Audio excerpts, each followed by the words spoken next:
Ја слушате програмата Низ Светото Писмо.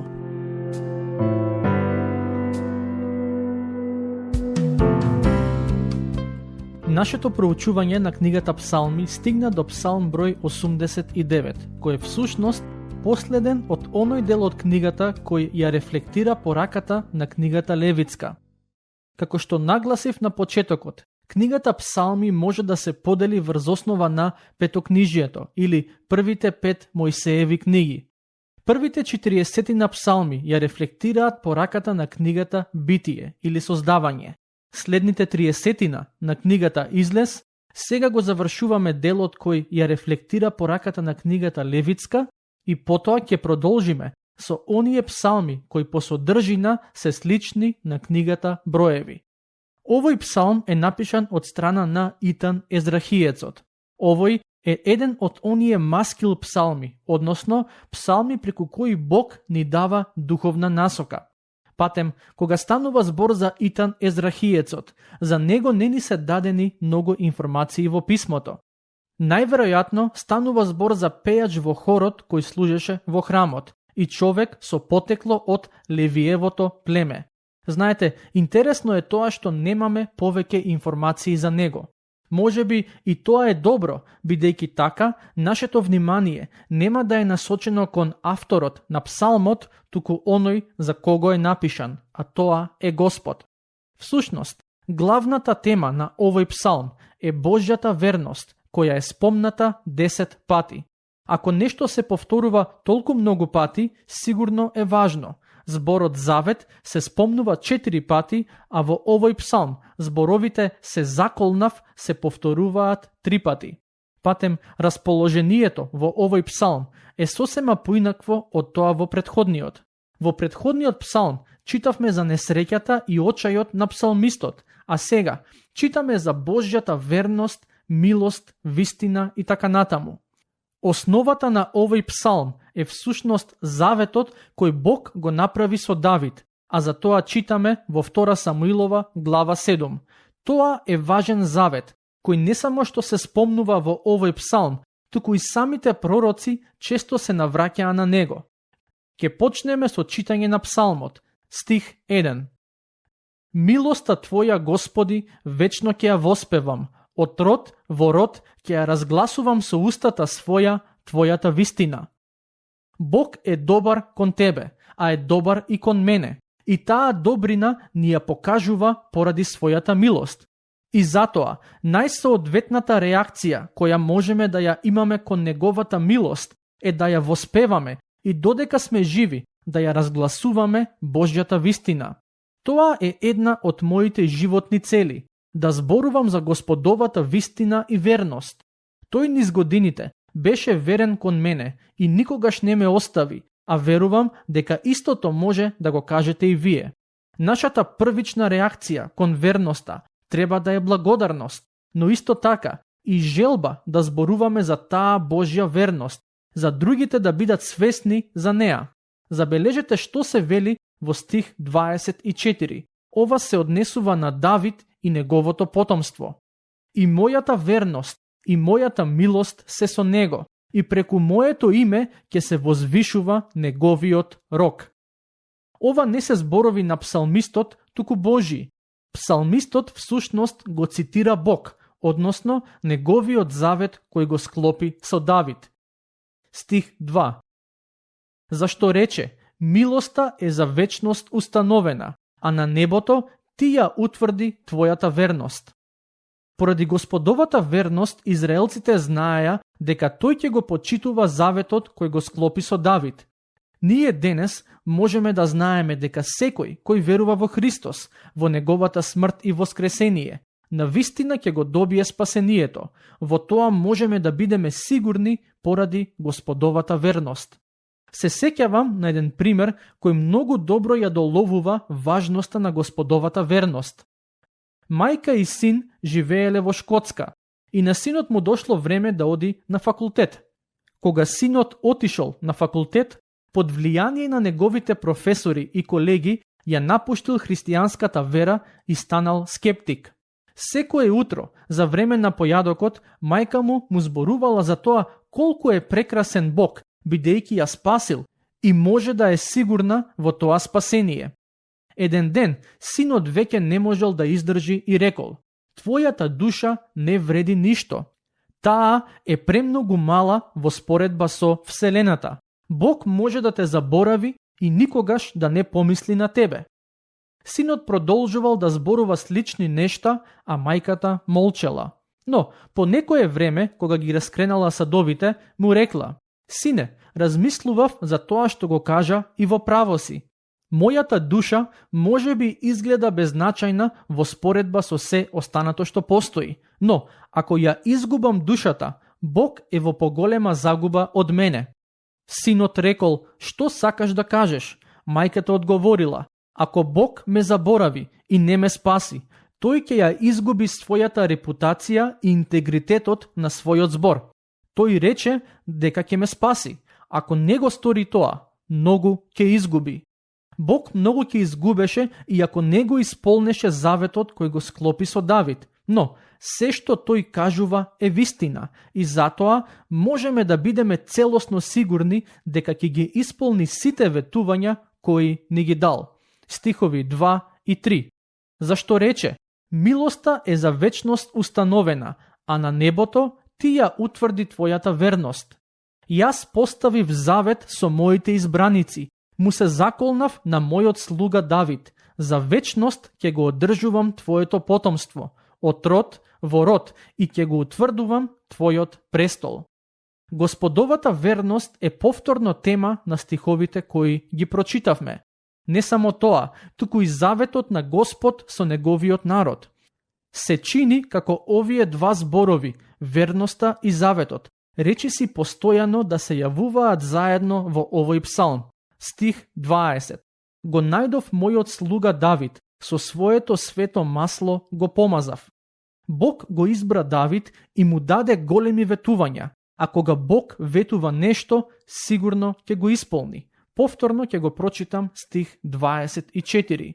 "И мојата верност и мојата милост се со него, и преку моето име ќе се возвишува неговиот рог." Во писмото рогот е символ за сила. Во 27 стих читаме уште едно ветување: "И јас ќе го направам првороден син, повисоко од земните цареви."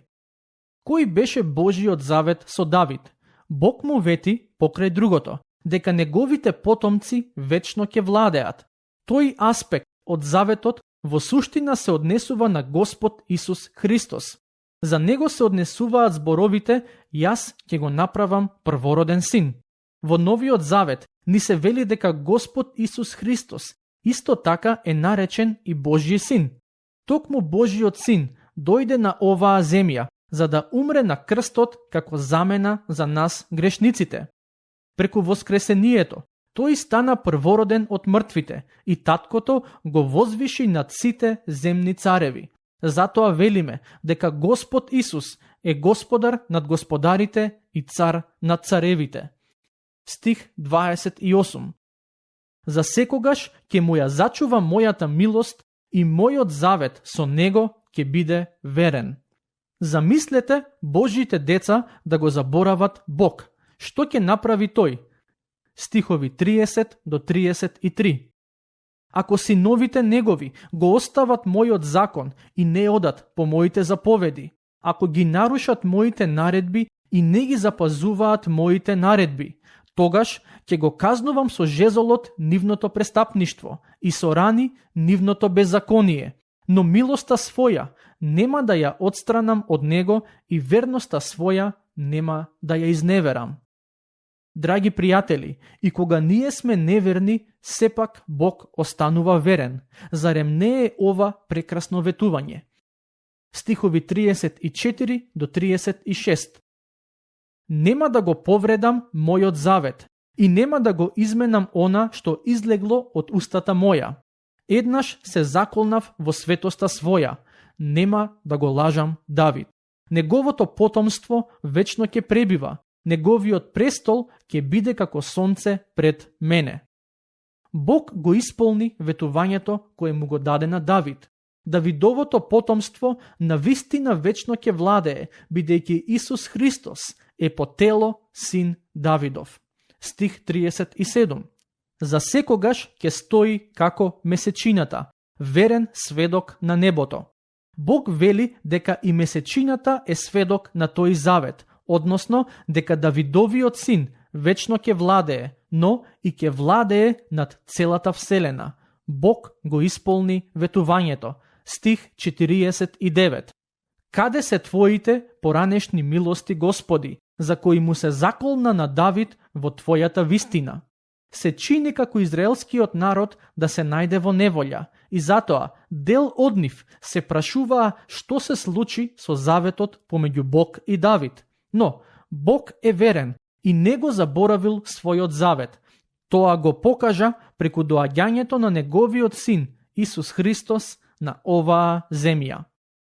Сега доаѓаме до Псалм 90 и со тоа всушност навлегуваме во четвртиот дел од книгата Псалми, оној чија порака се совпаѓа со пораката на книга Броеви.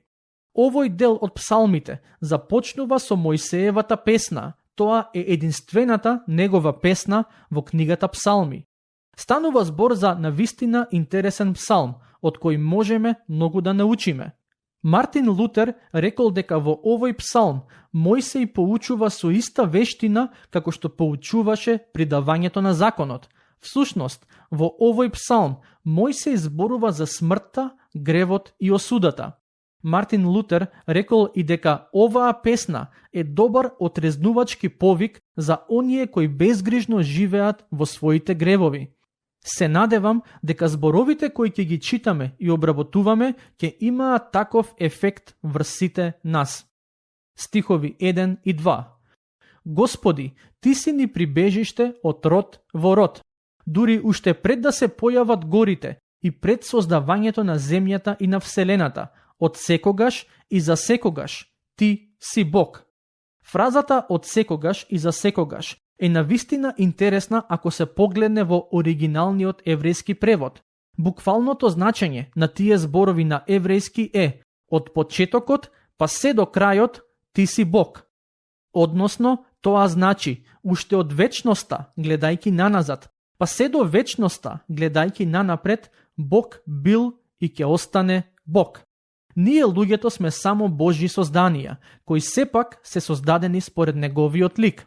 Ние не сме еволуирале од животни, бидејќи сме посебен вид на созданија, кој се истакнува од другите токму поради таа особина. Создадени сме според Божјиот лик. Всушност, создавањето на човекот е исто така тема во овој псалм, стихови 3 и 4. Го враќаш човекот во прав и велиш, обратете се, синови човечки, зашто пред твоите очи 1000 години се како вчерашен ден, што поминал и колку една стража преку ноќта. Замислете да живеете долг живот, како оној на Метусалем, речиси 1000 години. Овој псалм вели, дури и таквиот живот е ништо во споредба со вечноста. Стихови 5 и 6. Ги однесуваш како сон, како трева што зеленее наутро. Наутро ќе процути и ќе зазелени, а навечер паѓа и се исушува. Ова е интересен опис на краткотрајноста на човековиот живот. Мојсей вели дека човековиот живот е како трева, што наутро цути и зазеленува, а навечер паѓа и се исушува. Таа реалност би требало добро да не замисли како ги живееме нашите животи. Вистина е дека само еднаш се живее и дека животот е краток, но тоа мото не треба да не води кон невнимателност и опуштање во грешен начин на живење, туку во мудро ползување на краткото време кое ни е дадено тука на земјата. Стих 8. Ти си ги поставил пред себе нашите беззаконија, нашите скришни гревови се во светлината на лицето Твое. Доктор Луис Спери Чафер рекол дека тајните гревови на земјата се јавни скандали на небото. Секој сокриен грев на човекот е откриен пред Бог и ангелите. Стих 9. Сите наши дни минуваат под Твојот гнев. Годините ни свршуваат како здив. Се разбира, ова се однесува на годините кои ги минуваме на земјата. Мојсей вели дека се како здив во споредба со вечноста, но оние кои веруваат во Господ Исус Христос имаат сигурна надеж за вечен живот. Таа надеж ни дава смисла и цел на животот тука на земјата. Стих 10. Деновите на нашиот живот се 70 години, а ако сме крепки и до 80 години, и повеќе време од нив се во труд и мака, бидејќи брзо минуваат и ние одлетуваме. Животот не се состои само од труд и мака, бидејќи Бог ни дал и многу благослови и причини да се радуваме, но факт е дека имаме и маки и неволји. Мојсей вели дека во просек луѓето живеат околу 80 години, но тие 80 години многу брзо минуваат. Особено, како што стареат луѓето и стигнуваат до тие 70 или 80 години, тие сваќаат дека силата ги напушта, дека почнуваат да се борат со разни болести и диагнози, и животот не е толку пријатен како во младоста. Но, на сето ова не треба да гледаме со песимизам. Верниците треба да имаат правилна и богоугодна перспектива на секоја фаза од животот. Молитвата, запишана во стих 12, ќе ни помогне во тоа. Таму се вели: научи не така да ги броиме нашите денови, па да се здобиеме со мудро срце. Ова е богоугодна молитва, која и ние треба да ја молиме. Да ги броиме деновите, значи да бидеме свесни дека се ограничени и тоа да не води кон мудро живеење. Стих 17. И благоволението на нашиот Господ Бог нека биде со нас. И дај да ни успеат делата на рацете наши. Дај им успех на делата на рацете наши. Се надевам дека ќе бидеме доволно мудри да ги посветиме нашите животи на земјата на активности и цели кои ќе имаат вредност и влијание во вечноста. Ако тоа е нашата главна цел во животот, верувам дека Бог ќе им даде успех на делата на нашите раце. Тука ќе го завршиме денешното проучување. До следниот пат, Бог нека ве благослови.